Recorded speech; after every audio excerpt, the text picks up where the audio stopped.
So I plant, half a row, first chestnut trees on the farm, mid-April 2022. Well, our western edge borders hundreds of acres of conventional industrial agriculture.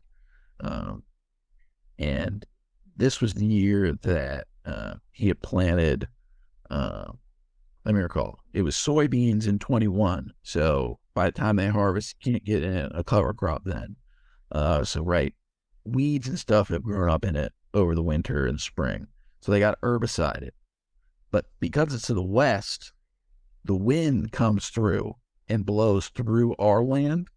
And so we got herbicide drift. And right, chestnuts have big old leaves, and they just caught the herbicide and completely defoiled within like 3 days. This is the Farm Hop Life podcast, a traveling homestead family. I'm Matt DeRosier. On the Farm Hop Life podcast, we learn what it takes to grow your own food from everyday people. Could be a college student, grows tomatoes and salad greens on their apartment patio, a former VP of marketing for Del Taco now raising cattle in Montana, or someone who hasn't had a homestead in over 10 years.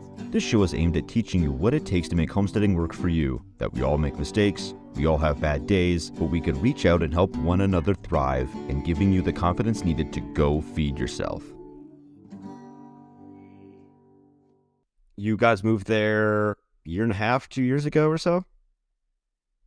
Yeah, we moved in November 2021. Nice. Okay. Yep. Yeah, year and a half. We had spent the previous 6 years in Los Angeles. So my wife and I, we met at Virginia Tech, and when we graduated, we were going to move to Texas, but then she got into graduate school at Pepperdine. And, I'd asked her to move halfway across the country to Texas, so figured might as well just go the other half. And so we spent 6 years there, and right, it kind of stereotypically, we were thinking about it before, but then the pandemic, we got married in 2020, thinking about where we wanted to be long term, move back east, be closer family. It just seemed natural to move on back. Sure. So, man, LA to are you in like a rural part of Maryland, or I've never been to Maryland, so I'm not really sure what the. Yeah, so we are technically rural, but one thing I like about Maryland is you can go from urban to rural very quickly.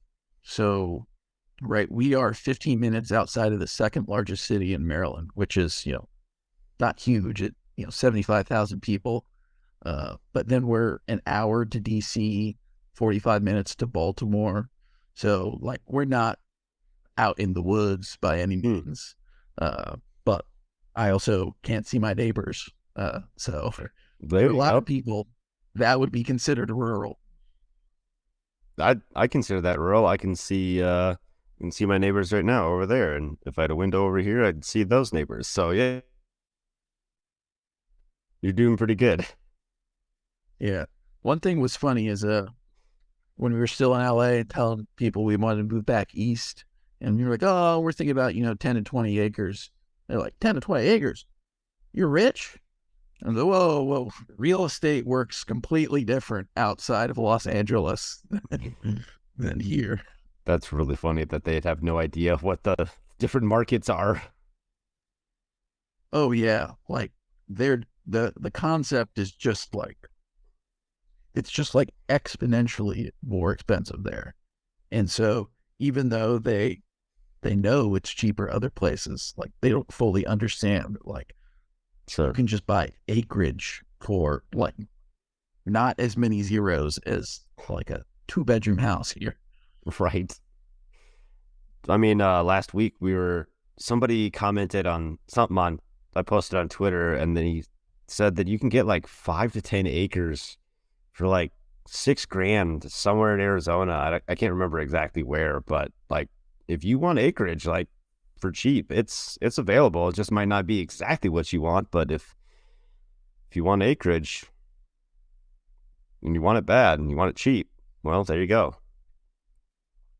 Oh yeah, there's there's pros and cons to like every place. Mm-hmm. You can't beat LA's weather, but like you can't have acreage there. Like it's just not possible. Right. It doesn't exist. Yeah. Yeah. Unless you're spending someone else's money, right?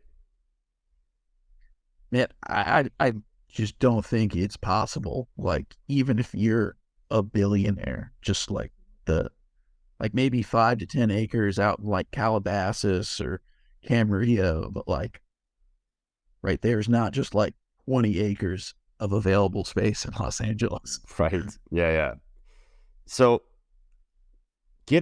moving from LA to Western Maryland. Western Maryland, is that right? Yep. Um, did you guys like have a garden or anything like in LA, or did right when you got to Maryland, you like hit the ground running, or did it all start before that even? Oh, well, to go like, you know, to the beginning, as they Sure. say. So my granddad, as many Heizers as, we know, they farmed in the Shenandoah Valley. Um, but then my dad went to Virginia Tech and he became a bovine veterinarian. Oh, And after graduating, he got a job in Maryland, and that's what brought my family there. Uh, and, you know, he was the only one in his family that, his generation that didn't have a farm. So when I was in the second grade, we bought 26 acres and he started a little beef farm. And got that Grand Champion steer nice. banner. We raised steers, sheep, pigs. We also had Christmas trees. Uh, so, like, right, just a little hobby farm. But what was funny is that growing up, I was always going to be like the city boy, like, go off to college in the big city and do big things. While my brother was, go to Kansas State and study dairy science, or Oklahoma State and, uh, study animal science. And then I ended up in LA.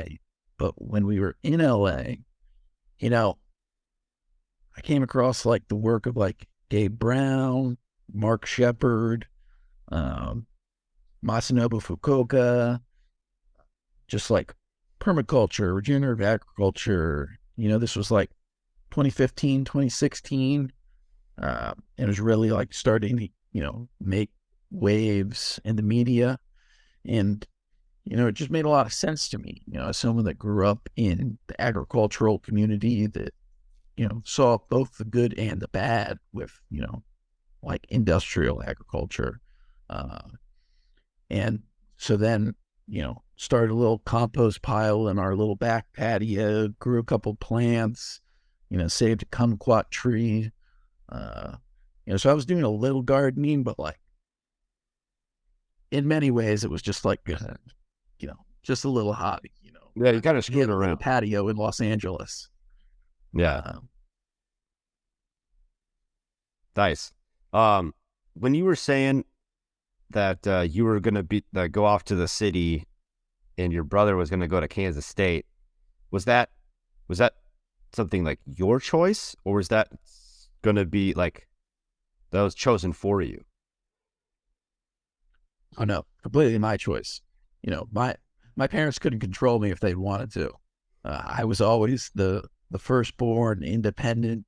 Uh, you know, thought did what he wanted. Sure. Uh, and it wasn't like right. I enjoyed you know doing the steers and stuff, but it's like my brother was the one that was into the breeding the heifers, and uh, you know he did all the sheep, all the pigs. I was just kind of doing it just because like it was good for us job, taught us responsibility, got to go around to cool fairs and stuff. But it wasn't like something that I would spend my time doing outside of, raising the steers, while my brother was like all into it. And then now I'm the one with the farm and he works in wealth management. What? What a twist. That's pretty good. Oh man. So So you said you got into Mark Shepard and Gabe Brown and a few others. What, why? What motivates you to do what you do, and what got you interested in those people in the first place? Well, interest in the first place, like I said, growing up in the agricultural community, I saw like the benefits, but also like the costs. Like, when my dad would take me to work and we'd ride around to all these dairies, Western Maryland, PA, Virginia, like, right. I never saw anyone like abuse a cow or anything. It was like, right, their livelihood. Like they cared about their animals, they cared about the farm and stuff.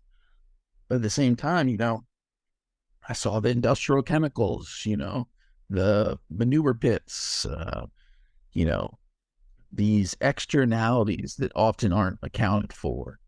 Uh, and, you know, like anything, things can be improved just because we do something one way, whatever it's, you know, medicine, county government, whatever it is. Like, you know, that story of humanity is constant, steady improvement.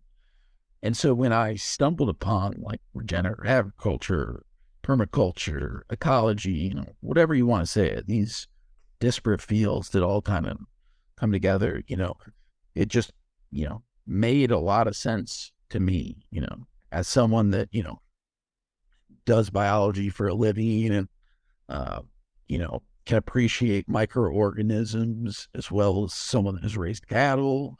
Uh, like I said, we did the Christmas trees, so I guess we did a little agroforestry. It just made a lot of sense to me to view it and the land and the water and the air as a system that works together cooperatively. And then, now I'm at the point that it just makes like, why wouldn't everyone live this way? Yeah. Like you talk to people on the street and they'll be like, oh man, I need to exercise more. Okay, well then go homestead. Oh, I want to spend more time with my kids. Oh, okay, go homestead. Oh man, I need to get outside more. Oh, go homestead.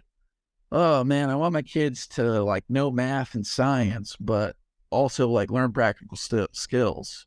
Okay, we'll go homestead. Right. Right. It's just like, I don't understand, of course I understand, like, right. But to me, just living on a piece of land, making it your own, stewarding it, trying to take care of it, building something that can be passed on to future generations, like it just makes total sense. Like that, this is what I want to spend my time doing. And I can't imagine not doing. Right. Yeah, I definitely feel you there. Just planting. So we finally, after a lot of analysis paralysis, we finally have a plan for what we want to do, where we're going to put things here. We've been here, this would be our third year, start of our third year. And so like we just planted trees, the first half anyways, this weekend. And now it feels like we're taking ownership of like stewarding the land, right? Like if we're successful in doing this, these trees should be here a long time, like after I'm gone. And so like you're kind of thinking of like moving the whole property forward, because it's like there's some vegetation. It's like kind of like crappy grass, but a lot of like really nice like sagebrush, but that kind of has some habitat, but it's not diverse enough. And so by planting trees and a couple other like layered plants like below it, we're gonna expand that system to do a couple of things for us, but also for the property as well. Yeah, I think you posted an interesting looking kids book that now I have to get this morning, about like, I haven't read the book obviously, but from what you Sure. posted, it looked like showed all the life that a tree supports. And like, right, that's, tying back into, what I said, it just makes so much sense when you Mm-hmm. approach it from the right way, that like, right, if these principles can be communicated into with a children's book, Mm-hmm. like that's how simple and like straightforward it is when you can really get down to it. The tree supports life, purifies water, it makes oxygen, it puts carbon into the soil. It really is a system that has evolved over millennia to use every single product so that there's no waste. It's all balanced. That doesn't mean that, there's not sometimes disease or pests, famine, etc. But like it balances. It's a weighing machine. Over time, it takes care of itself. Right. Yeah, that book actually came from Imagination Library, if you know what that is. You just sign your kids up and you get a book in the mail every month for free. Okay, I do not know about that. I will have to look into that. Yeah, it's yeah, Dolly Parton started it, and I think they get like a bunch of like donors and Really? stuff. Yeah. Yeah, so Wow. that just happened to be this month's book was I think that just came a week ago too. So it was pretty fitting that we were planting trees on the day that that book came in the mail. So that was a fun one to read. Planning. I think Uh I remembered Siberian pea shrub. yeah, Siberian pea shrub, Rosa rugosa, and then two different kinds of black locust. So where I live, I'm on a hill, and right below me is an irrigation ditch. Now I don't have water rights. I can't even if I had water rights, I couldn't get water out of that ditch because I'm above it. It's just their policy. Doesn't make sense, whatever. So it's a pretty steep drop off, and you could fall, I don't know, 30 feet into the ditch, like downhill. And so I'm planting this hedgerow. Sounds like similar to what you're doing. But mine's more to prevent people like falling into it and also create a windbreak and probably eventually noise as soon as like when the trees start to like leaf out because it's not terribly busy where we are, but you'd like to feel a little bit more of the country, right? Yeah, yeah. I mean, so you're in Montana, right? Mm-hmm. So, you know, I I can't even imagine that. Total respect to you. Like, right, I have it easy in Maryland. Like, right, it's not too hot, it's not too cold. It's pretty temperate here. Uh, Sure. but are you in Western or Eastern Montana? Western, much Oh nicer. man. So I have to say, Montana was like one of the most beautiful places I've ever seen. When we moved from Los Angeles back to Maryland, when we moved out there, we kind of took like the southern route, 40 to 30 to 2010. So when we were moving back, we had friends in Seattle. So we drove all the way up to 5 and then took 90, 80, 70 all the way back to Maryland. And we stopped in Glacier National Park and, drove through most of Montana. And Yeah. man, that place is beautiful. But what I was not prepared for was like, right, we were there mid June and we entered West Glacier and you couldn't get to East Glacier because like the passes were still frozen. Yep. And like intellectually, I understand Montana is North United States Yeah. and that the Rockies are tall, but it's mid June and it's just, I can't imagine working that climate. Thankfully, I'm not that high up in elevation. I'm only like 3,500 feet or so right here. But, uh, Only 3,500. well, I'm coming from Minnesota, so it's like 1,000 there. And, but yeah, if you want to give yourself a little bit of an anxiety attack, look up on YouTube. So that road through Glacier going to the Sun Road, that's what it's called. It's really long. The Sun Road snowplow. And so you watch those guys, how they plow the snow up that pass that goes through Glacier. Those guys are nuts. Like they're like in like bulldozers trying to move snow around like at like a 45-degree angle, and it's, dude, my hands like get sweaty just thinking about it. Yeah, like it takes a very special type of person to, you know, do something like that. Just Yeah. everyone I met in Glacier seemed, you know, to be a character. And I mean that in like a very nice way. They were Yeah. all extraordinary people. I'm just like, man, this is impressive what you're doing out here. Yeah. Some people are just wired a different way. That's for sure. But man, even at 3,500 feet, your frost date must be like end of May, June. Uh, if I give myself a little buffer for like freak weather events, it's like June 7th. To see, like, right, you're talking about, I can't imagine that. So like you really have to be on top of your planting, right? Kinda. Yeah. I mean, I should be better. I'm getting better. Well, don't worry, I have to be better too. I, you know, I've messed up so many, so much stuff. We're gonna get there, that's for sure.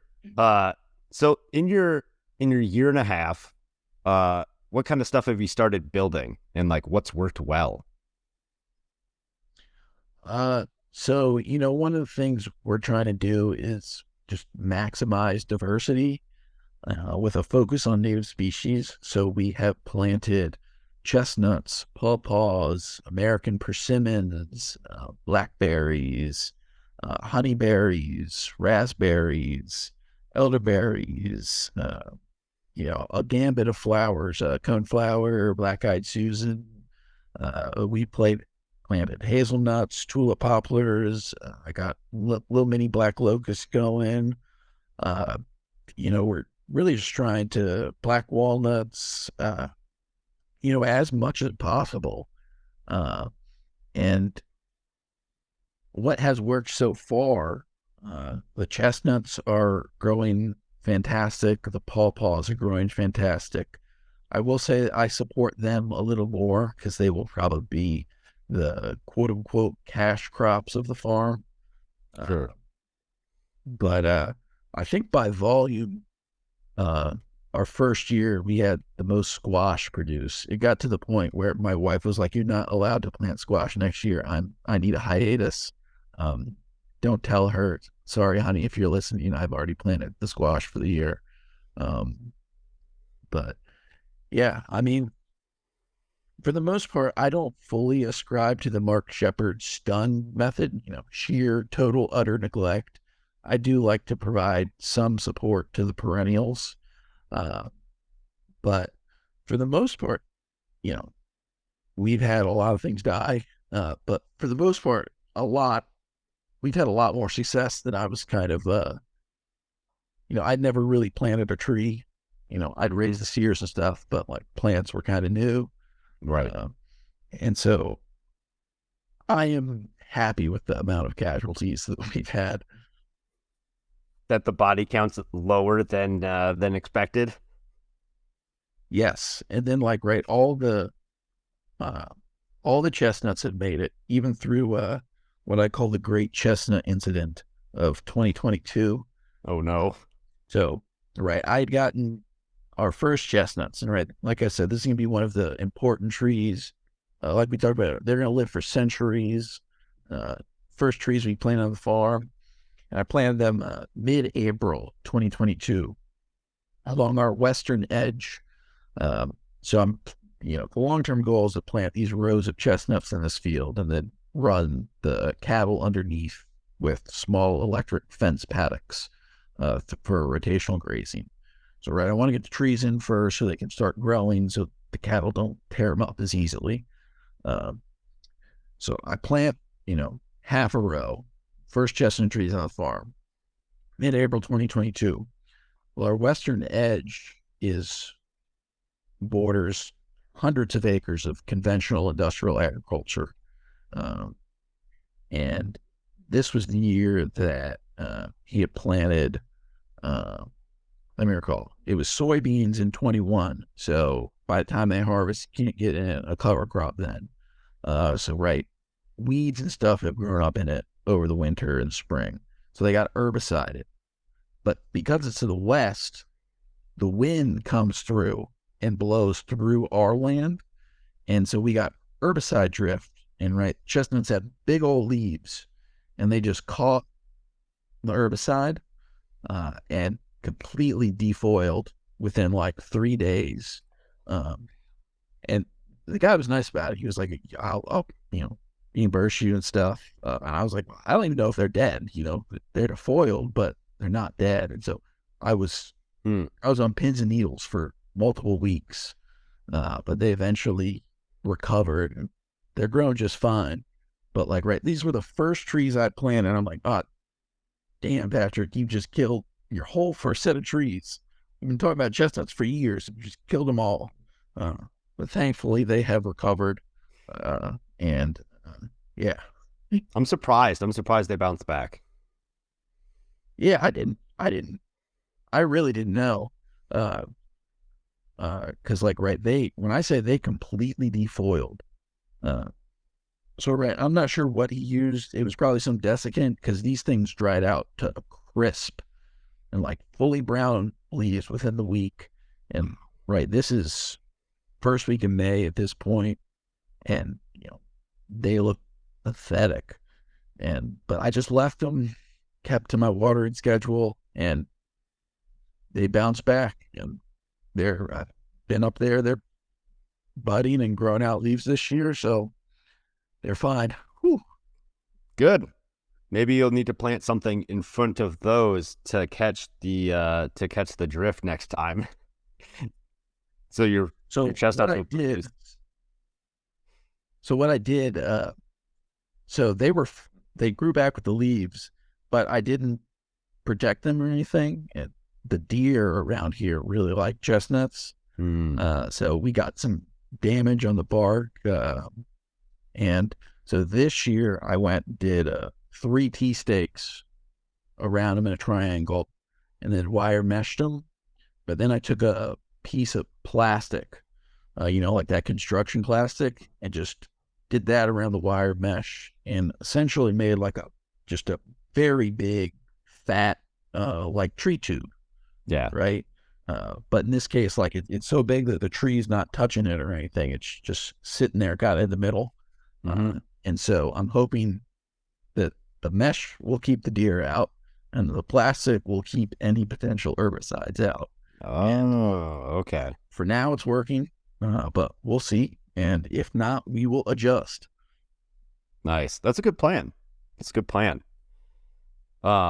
You had mentioned a cash crop. Now, is that to sell or to eat? Well, I mean, of course, we'll eat some of it, but so pawpaws in Western Maryland go for like $12 a pound, which is like, right, it's a native fruit, but it's like quote unquote exotic, hard to find, and like they sell out. Like so one of the biggest pawpaw farms in the world, it's 1,000 trees, like it's an orchard. It's over in Westminster, Maryland, and I went over to help them with the harvest. This Davis family, that's what they're called, and they're well known through the pawpaw world. I just emailed them. I was like, "Hey, you need help with the harvest?" Because every single pawpaw in the world ripens between the last week of August and the first week of October, and it comes quick. And they were like, "Yeah." And so I went over and helped them for a couple of days. And right, they got 1,000 trees, and they push the trees. Like right there, this is what they do. This is a professional orchard. So I would estimate they probably get 40, 50 pounds of fruit per tree times 1,000 trees, and they sell it all. Like they have to deny people. And like right, they don't even sell it for as much as they could.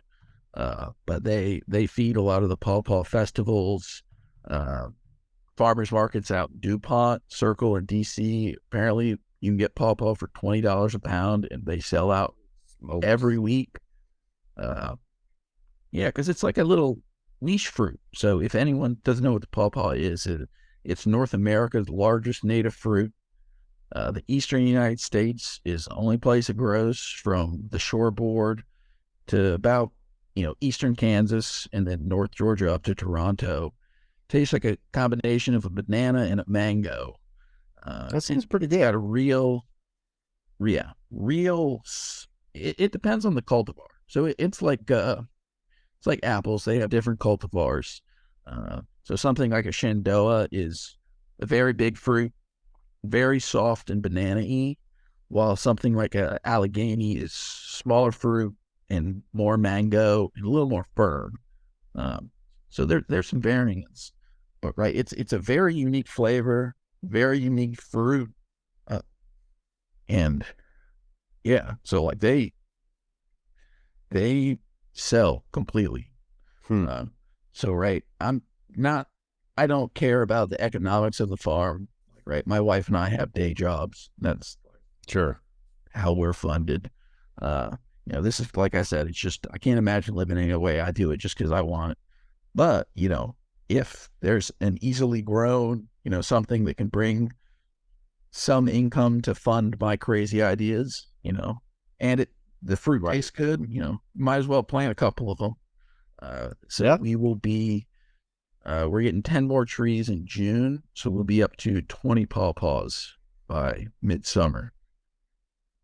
Wow. So what's some you mentioned some failure stuff that you screwed up. Let's hear some of those. What hasn't worked so far? Or yet, I guess. So like, right, we were just talking about the tea steaks around the chestnut. Mm-hmm. So when I did that this year, I reasoned that I want the three tea steaks is a triangle. I want the base of the triangle, the two tea steaks on the wind side, because, that would be two more strong. Well, I have come to learn that was the opposite of what you want. You want the one tea steak on the wind side, so like it cuts The break. like Yeah. a ship's about, yeah. And so I had two friends come over and we planted all this year's chestnuts. And right, we tea staked them, did the mash, did plastic, and then that night, might have been the next day, it was within 48 hours, we get like a freak storm with 60-mile-an-hour wind gusts. And yeah, it would have been nice to have that front tea stake cutting through that wind, because a couple tea steaks got, pushed apart, torn out. Jeez. I had to go and, there was no damage to any trees. There was like no, I probably made it sound worse than it was, but, I just had to go and make some adjustments. But, right, I learned a lesson. Now you want the point of the triangle pointing towards the wind. What else? Well, think about the herbicides that can drift. Um, I mean, I've killed so many plants. Again, I acceptable number of casualties, but like half my hazelnuts died the first year. Don't know why. We're still gonna plant more. Uh, Even this year, I got a little frisky and put some plants outside. We were getting some warm weather, and then we get a late frost, and they all died. Dang. A lot of times it's biting off more than I can chew. I laid some mats down, or tarps, in like December, January to make a new garden bed. And David Yonder on Twitter, or Yonder Day, I forget, he was like, that's probably going to attract the owls. And I was like, well, we'll see. Attracted a ton of owls. They like burrow What are they? in my plum tree's roots. What did it attract? Owls, like little field mice. Oh. But they're not mus mucosa like lab mice or like house mice. I forget the scientific name of the owls. But yeah, they're field mice. They Okay. look just like mice, but they don't have as much of a tail. I guess they're a little thicker. But yeah, they just burrowed all under those mats, like tear out the soil, pooping everywhere, got up in the plum trees' roots, got up in the peach trees' roots. So then I had to go and buy like this, it's called Val Scram. It's like just like lemon oil, castor oil, thyme oil, rosemary oil, like all the pungent stuff, because they have very sensitive nose. Well, then I got to spread this stuff around the entire area. You got to do it. They say, weekly for a little bit and then Sure. monthly, make them get in and out. But it's just like every day is an adventure. I think I wasted a whole bunch of pasture seed this year. So previous, when we bought this house, the previous owner was like this little old lady, but right, it was getting on time where, you know, she couldn't take care of the place anymore. Um, but for the previous, probably decade or so, she'd been renting out one of our fields to the neighbor. And, he asked me what I was planning to do with it that first year. And I just told him, like, right, this was February 22, and Russia, Ukraine had just happened. And they were talking about wheat shortages and all that. Yeah. And I already had enough to do with the rest of my acreage. So I was like, you don't have to rent it. Just, do whatever you got to do in it. Take the acreage, use it. But this year I took it back. And so, right, he had, it was corn last year. So he had tilled it. And it was just dirt. And then, so I want to plant, I want to do the cattle. So I got this pasture seed mix from some company.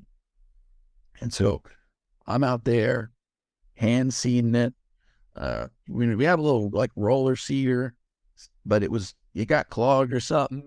So I was just grabbing out of the bag. Oh man. And we were spreading hay, and it was supposed to rain like that weekend, and then it didn't. And then it didn't rain for like 10 days. And now I think the seed's probably all dead. So that whole field will eventually need to be reseeded again. But yeah, every day is an adventure. There's as much failure as there's success, but that's, I kind of like that. My day job is as a scientist. I like figuring things out, tinkering, learning along the way. Right? Life is not perfect. Everything's not going to go your way. But you just got to keep on keeping on, as I say. Yeah. That's a good way to look at it. So the time has been short, but what would you say the biggest challenge in homesteading is that you faced so far? Same challenge as anything, same constraints as anything: time, money, labor. There's always something to do. Just the list keeps on getting longer. One quote, Albert Camus in his diary at one point wrote something like, people say I do a great deal. I feel like I do nothing at all. I feel like I'm on this perpetual treadmill where I always got something to do. And of course, we just added a daughter to the mix. I said I work full time. We got a dog. Like it's juggling of so many things, but it's a good juggle. Like I said, it's chaos, but it's fun. It's rewarding. I can't imagine doing anything else. Yeah, it's part of trying to figure out all the pieces, right? Because it's like a system. Well, your family and your daughter, like that's part of your system, right? So now you have to figure out when you have to go outside to do something, how do you fit her into the mix? And so like we were saying, like I took yesterday off of work, but I still had holes to dig for the trees that I ordered from Coldstream Farm. They get here tomorrow, and I'm like, I've got 10 holes to dig. How am I going to get this done? I ended up taking like the day off, but I still felt kind of crummy. But like my wife was running some errands, and so I'm like trying to juggle the two kids. Like, okay, what am I going to have my son do while I'm doing this? Like, what am I like? Is like does my daughter need a diaper change? What time is it? When does she need to eat? So I'm like juggling all these little parts and pieces while still trying to dig holes. And thankfully it wasn't too mentally like consuming, so I could still like keep an ear out, keep an eye out, and still make sure that they're not getting into something that they shouldn't get into while I'm just throwing a shovel in the ground. So Oh yeah, like right. You got to develop that dad sense of just like where they are, what are they doing. I take our coon hound out of the farm with us, and he's usually a pretty good boy, but he does have a penchant for trouble. And just got to develop that sixth sense of what's Blue doing, and then soon it will be complicated with Valentine. But yeah, so your son is older, so has he started to be of some help or show interest in the farm? yeah, last year when man, this is so awesome. This is such an awesome dad moment. We're moving plants from inside to outside. We're transplanting them. And so I was constantly going in and out, and without even ask, I get to the back door and there he is waiting for me with a plant in his hand. And I was like, yeah, that's awesome. I was so excited. He just, whatever dad's doing, whatever mom's doing, he just wants to be a part of it. And so if you're just working, like, yeah, their attention spans are kind of short and they get kind of bored or they don't find it that interesting. Like, that's fine, but they'll do it for a second. Like we were throwing a mix of native soil and some good compost from last year in the holes to plant the trees. And so he would take this little garden trowel and put it in the wheelbarrow where all the mix was and then dump it in the hole. He did that a couple times and they just ran off to go do something else. And like, that's fine. So, I mean, he played along for a little bit and wanted to go, I don't know, whatever he was doing, throw rocks at something. So, Oh yeah, I one of the many reasons that I kind of wanted to get back to a farm is because as growing up on a farm, like I can't imagine like not being able to like run around and like just get into trouble. Like not like nothing severe, but just doing kid stuff, like my brother and I built like a multi-story like hunting stand, like just up in some trees in the back. We used to jump off grandma and granddad's milk barn. Like they had this little like calving area that was like probably 8 foot off the ground. Like right, we're just going out there, jumping off that, like digging holes and like building a rock wall and like doing trench warfare with our cousin. Just and right when we pissed our parents off, they were just like, go outside, run, just don't come back till dinner. And like, right, you just get into so many shenanigans. So like, I can't wait to see what Valentine, how many headaches she causes me having to find her on the farm. But like, I know it's just going to be the best for her. yeah, they, when they're outside with you, doesn't matter what you're doing. It could be work. You could just be like dinking around, picking up sticks. There's always like something to learn. Like we found, I was moving a pile of brush and I'm like, there's probably going to be mice under here. Can you watch real close and see if, like, let me know if there's a mouse. So I start moving the pile and he goes, there's a mouse. And I'm like, I didn't see it, but point to where you saw it. And so he like points and I'm like, okay, yeah, that makes sense. That looks like kind of like a mouse hole.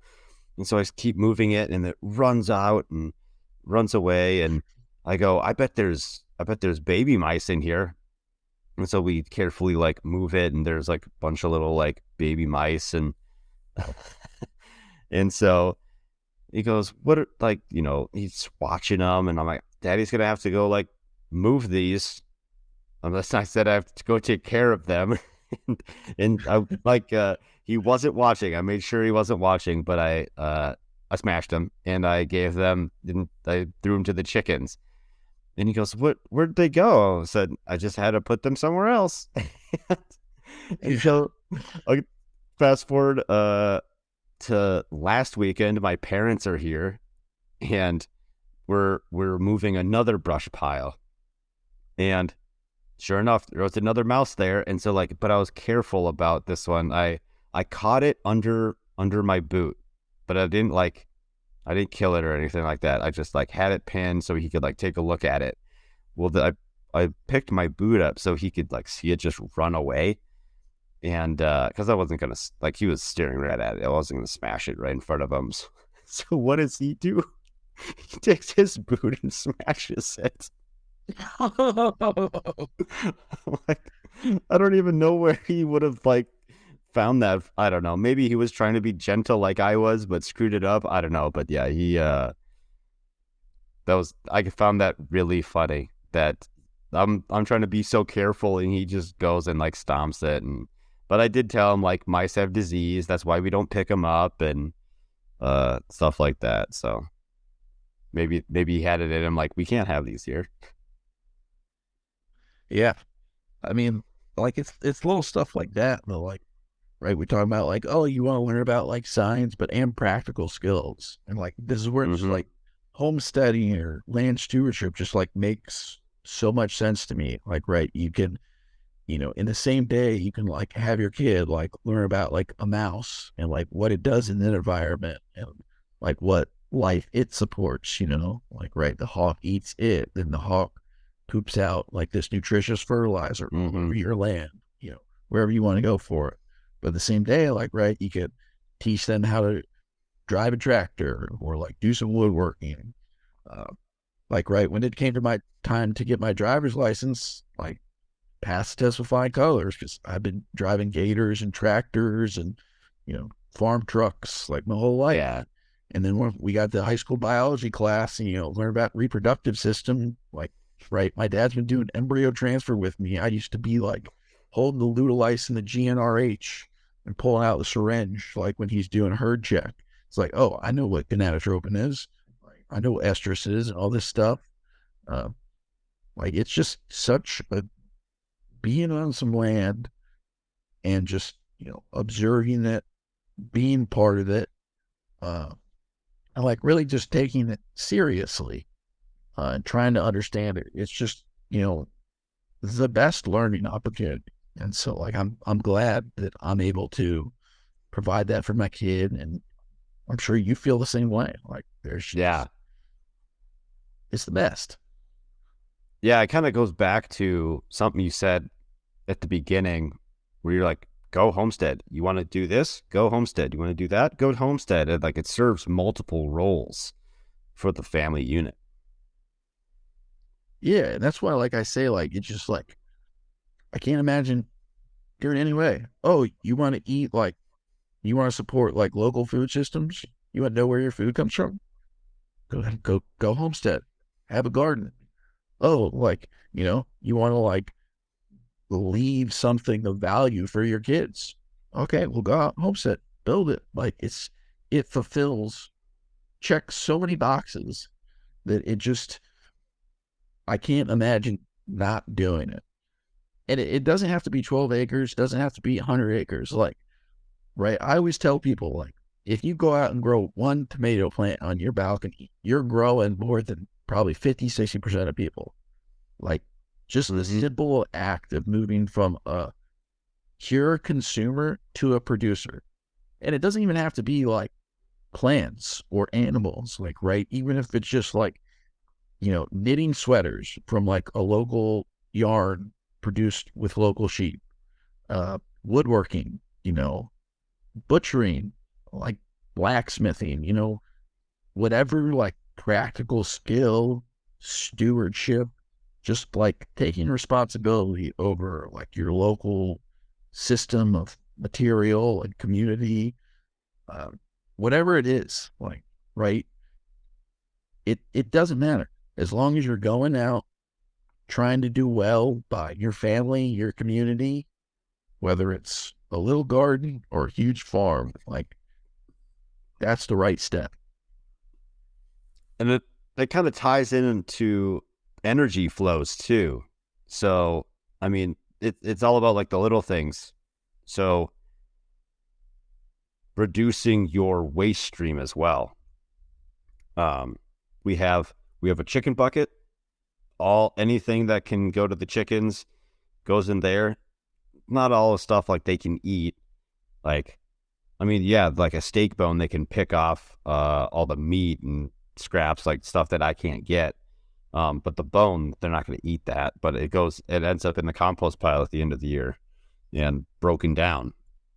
And then we have like stuff that we can burn, just like paper or whatever. And then the rest is like garbage, like diapers and stuff that like bottles that you can't, like, we don't have like recycling here for whatever reason. Too costly probably. But just stuff that we can't use here. But the paper, I suppose like you could soak it and like get it wet and throw it in garden beds and do something else with it. I guess you could like shred it also, throw it in the chicken coop. You know what? That's a good idea. I'm gonna start doing that. I'm gonna get a paper shredder and start shredding that stuff.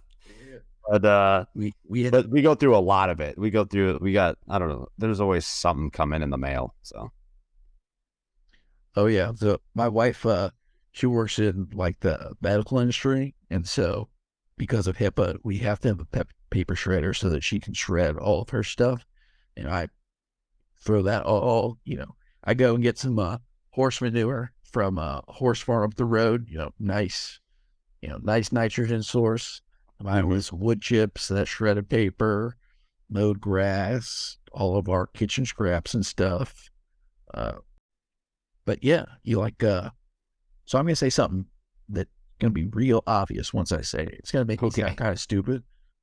Every single atom that is on Earth has always been on Earth and like will be on Earth.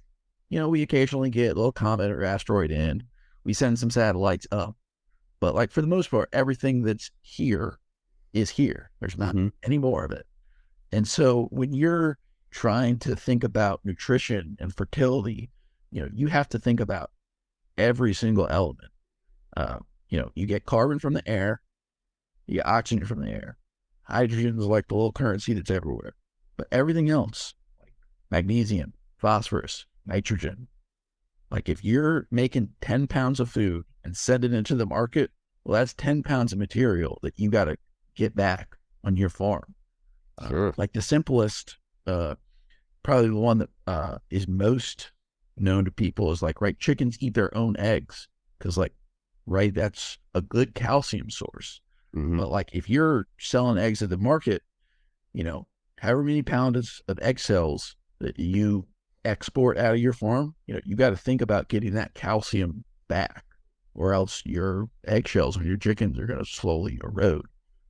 So you really have to pay attention to the flows of every element.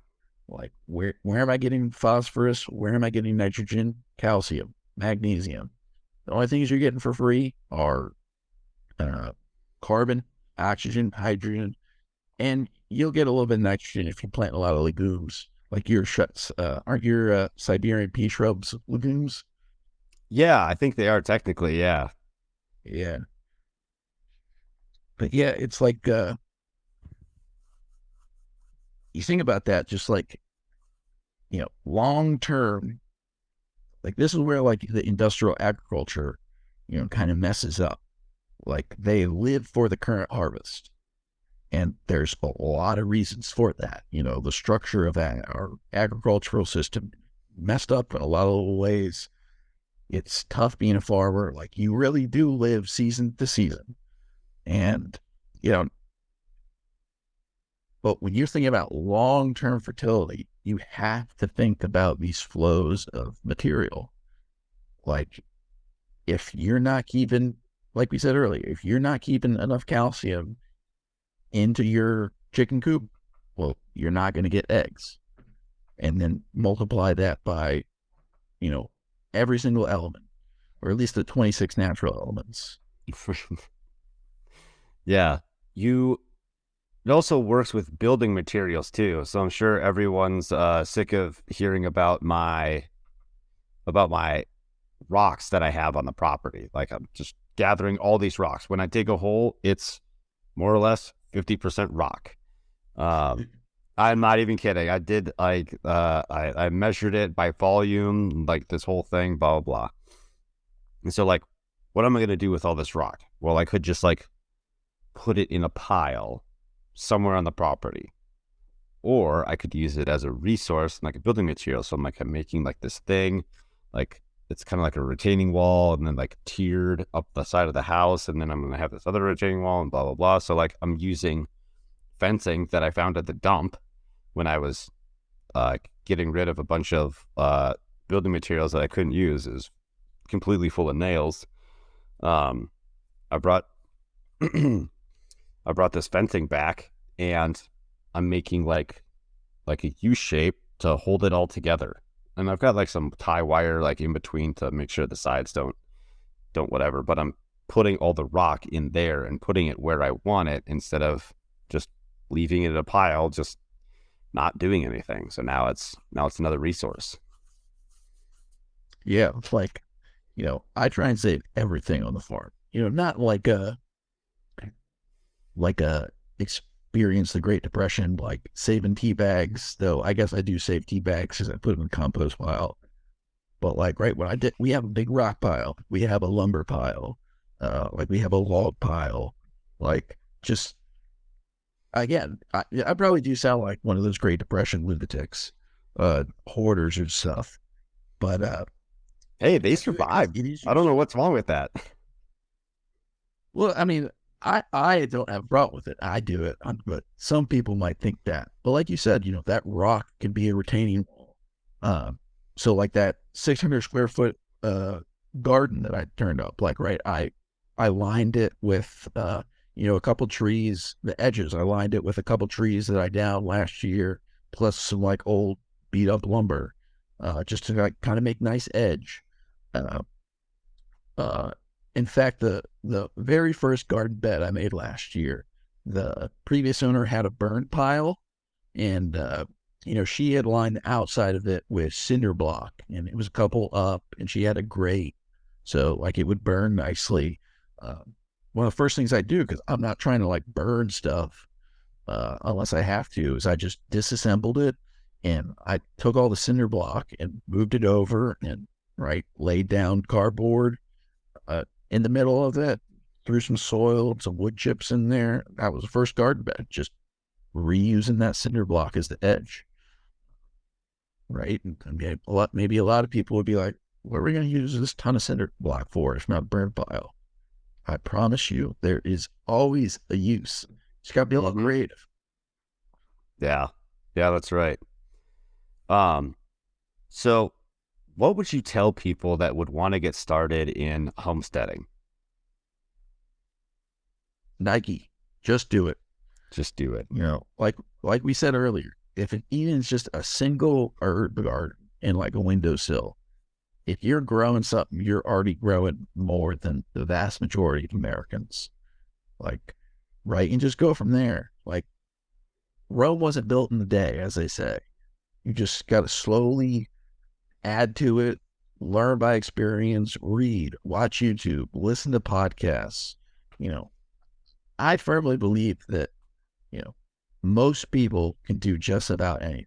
Like, right, maybe you won't be a U.S. senator or like an astronaut or something, but if you want to go out and like have an acre garden, I believe you can do that. I believe, you can have influence in your community. You can, you know, teach your kids a brand new subject. Um, like, so, I work as a scientist, like a biomedical engineer for a big pharmaceutical company. I never took a biology class in college. I was a chemistry philosophy major, but like, right, I needed a job to like pay for my books and stuff and pad out my resume because that's what college kids do. And there was this immunology lab, uh, and I applied for it, got the internship, uh, and like, right, I went up to the the head of the lab, this big scientist, and I'm like, how do I learn immunology? And he's like, Immunobiology by Charles Janeway. And I look it up, and it's this like textbook. So I just bought it, and I read it. And like, right, it wasn't fun. Like, I had to do it in front of my schoolwork, or along with my schoolwork. And like, I was taking notes on it, studying it, and like, right, I just learned it. Any subject that you want, like, it's going to take time. It's going to take effort. Like, no one's saying it's easy. You want to learn about geology? Go to your local library. Watch some YouTube videos. You want to learn about veterinary care? Go to the library. Talk to them. Watch some YouTube videos. If you're listening to this, you can learn anything you want. Maybe not like, quantum mechanics or something, but just about anything. Like, just go and do it. Again, might not be easy. It might take a long time, but like, most of us are just learning along the way anyways. Right. So join us. Yeah. Don't be afraid to fail. Yeah. Like, right. I go into this immunology lab and like start asking questions. Like, of course I'm an idiot. Like, I'm the little college student that's like trying to learn, but like, people are helpful. Like, if you show an honest interest and you're just like a nice person, like, people are so helpful. Like, I don't know. I guess maybe if I racked my brain, I probably could call in sick. But for the most part, if you're just like have integrity and like look people in the eye, give them a firm handshake, and like show an honest interest, like you can accomplish so much in this life. Like I said with the pawpaw thing, I just emailed. I was like, hey, can I come help you? Like, I read about you in this book about pawpaws, and I know there's a big harvest. Like, can I come help? And they were like, yeah. And now I'm friends with these people, and like, I'll really go out and help them with the harvest again. And right, just a quick email is all you need. Yeah. I just made a phone call yesterday about I want to go to this guy's place and take a tour of his pig farm, ask him all the questions, right? Try to do a little bit more on-site stuff. But what I said was like, to attempt to compensate you for your time, I want to give you a hand, like put me to work. Because I want to learn, but I also want to get you a little bit, I want to help you out too, not just like suck up your time, your energy, right? Just time, energy, and money, right? That's what it was. Yeah. Yeah. I don't want to be a drain on his time and his labor. I want to be able to at least make up for it, break even, if not being a little bit of the green. So yeah. And like, again, as long as you're putting in the work, like looking people in the eye, being honest, having integrity, people will help you. People will respect you. People, like, right, we only have civilization, yada, yada, yada, because we are social creatures. We are naturally helpful to one another. Like, we all want each other's success. There's some misanthropes and psychopaths out there, but 99% of people are good, honest, hardworking people, as they say. And if you take an interest in whatever it is, that community will help you. I believe that. Agreed. Was there anything that we didn't cover that you wanted to mention, or did we pretty much cover everything? I don't think we covered everything. We could probably keep on talking for a long time. You probably could. I want to hear more about Montana.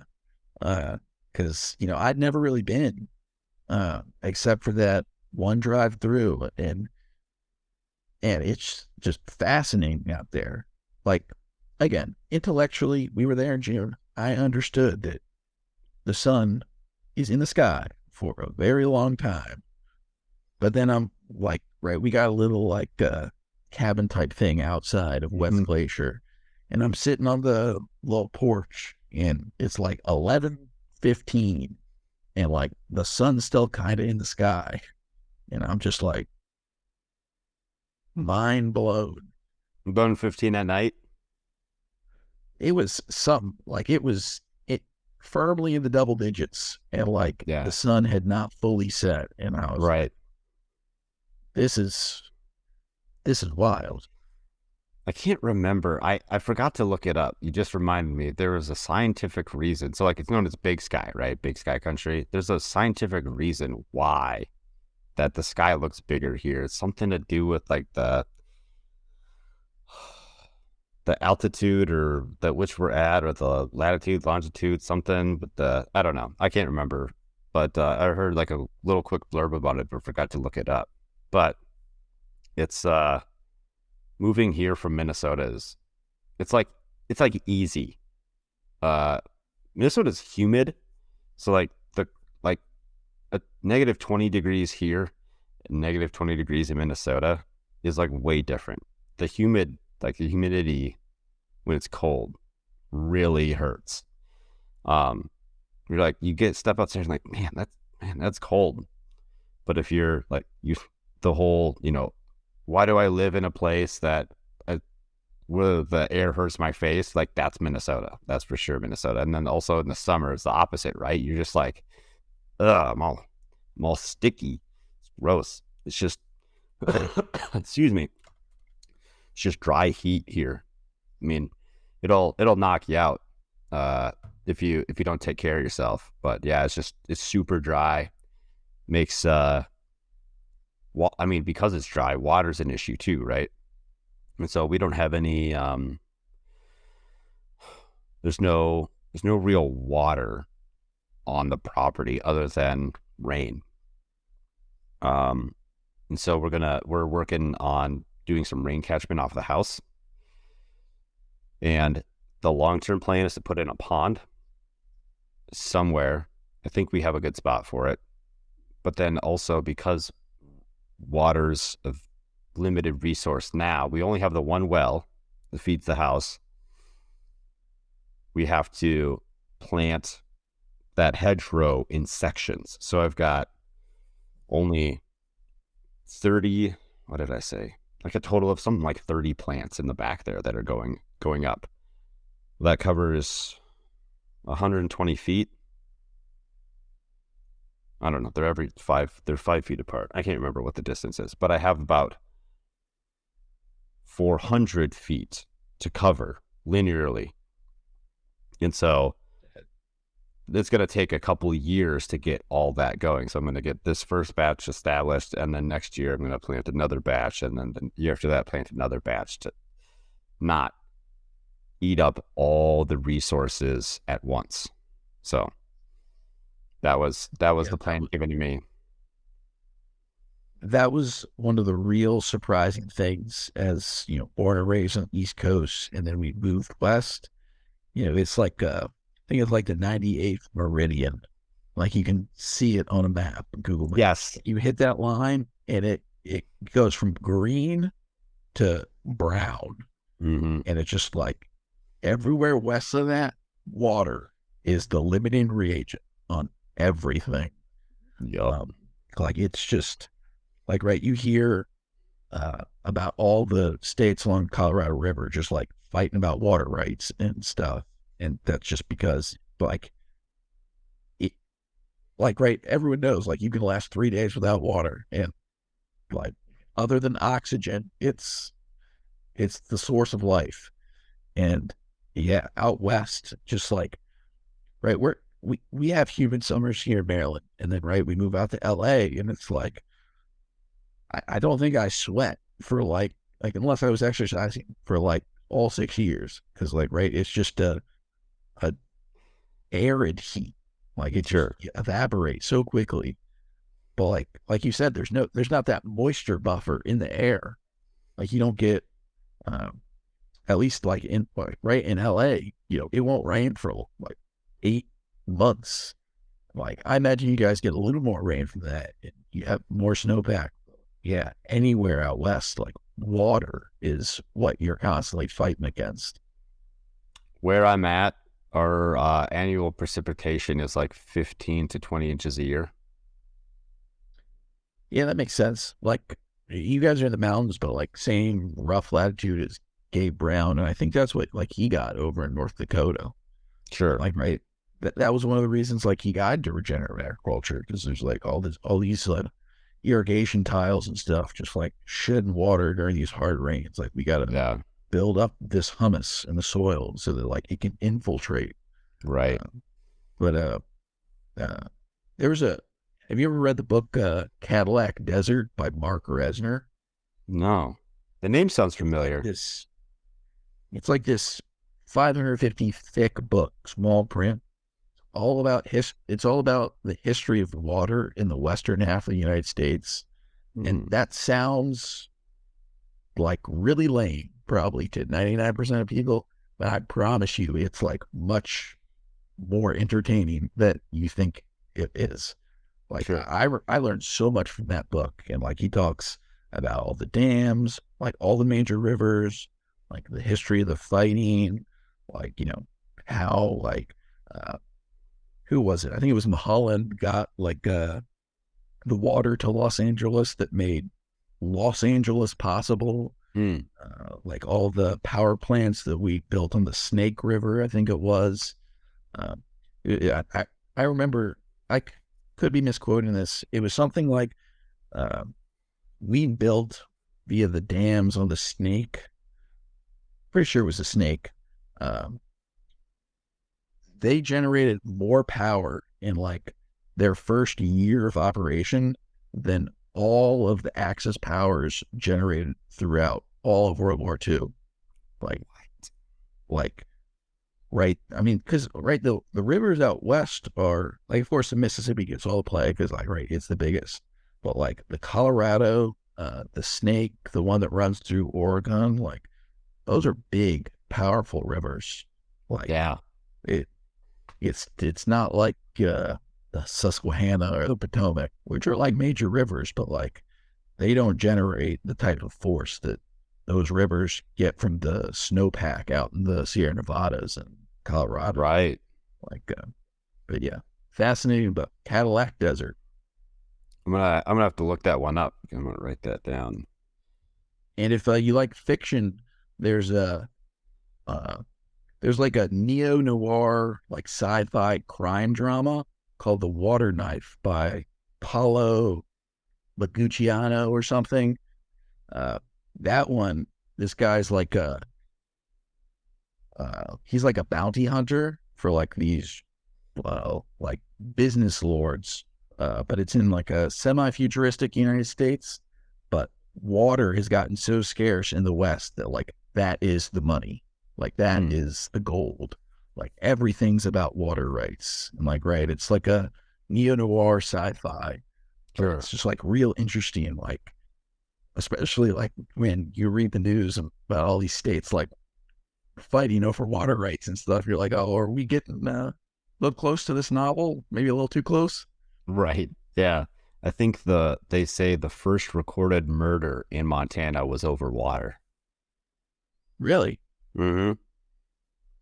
Wow. Yeah. Yeah. Like again, like out west, like it's all about water. That's your limiting reagent. Yeah, that's right.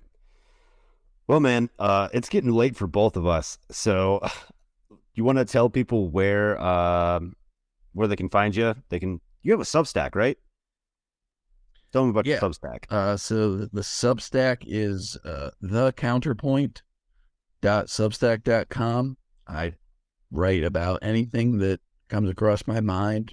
Not as much as I'd like, but I'm trying to get back into it after settling into life with the newborn and stuff. And then the only other place is on Twitter at Patrick Heizer. I don't have any other social medias, just Twitter and the Substack. I like the Substack. I was quickly browsing your master plan for your property. It kind of lays out a couple of specific details that we covered today as well, but a little bit more visual and some diagrams and stuff. So that was nice. Yes, if you can tolerate my terrible Microsoft Paint edits, there are pictures on that. And I invite anyone to, comment on it, critique it. Like, I'm a scientist by trade. Whole name of the game in science is do your work, publish it as detailed as possible, and like get it critiqued by the entire scientific community. And so like, right, I take that same approach with my farm. Like I don't know what I'm doing really when it comes down to it. Like I'm constantly reading, watching YouTube, scroll on Twitter, talking to people like yourself and other people on quote unquote agriculture Twitter, because I don't know what I'm doing. I'm trying to learn and improve. And so like, right, if you see something, if you think that you can improve that plan, you see something wrong with it, please let me know. Like I want it to I be agree. better. Yeah, absolutely. I agree. Like, hey, I'm only thinking what I don't know what I don't know, right? So please help me. Yes, please help.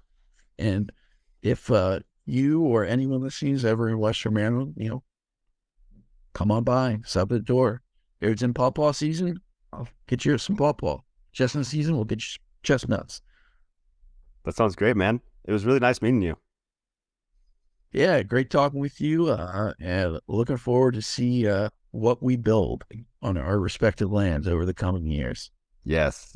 Keep taking pictures. We need that recording. So see how far we've come, right? Like I said, I don't have Instagram or anything else. So like I just put it all on Twitter, pictures, everything. And yeah, like it will be, I'm starting to, there's that old adage, you underestimate, or no, you overestimate what you can do in a year, you underestimate what you can do in a decade. And even though I feel perpetually behind, like I'm really in this second growing season, I'm really starting to like see what consistent work at one project over a long time and can possibly do. It's still very much a work in progress, but like I'm starting to see it, and that's really rewarding. Yeah. It just takes patience. That's all. But hey, I appreciate you and your time, and I appreciate everybody for listening. So have a good night, Patrick. Yes, you too, man. Thank you. I am Matt DeRozier of FarmHopLife. Thanks for watching. Don't forget to subscribe and visit farmhoplife.com. Inside of the city, the people are crazy, out of their minds, they ain't got a clue. We gone away, headed west for Montana, left family and friends, all I got now is you. We both got new jobs, a house and a homestead, thinking this was the life, all that there'd be. After our firstborn, you had to stay home. That's when the work got in the way for me. Well, I started FarmHopLife. We'll come to your farm to help and to wander. Me and the family, a truck and an RV. Send us a message and there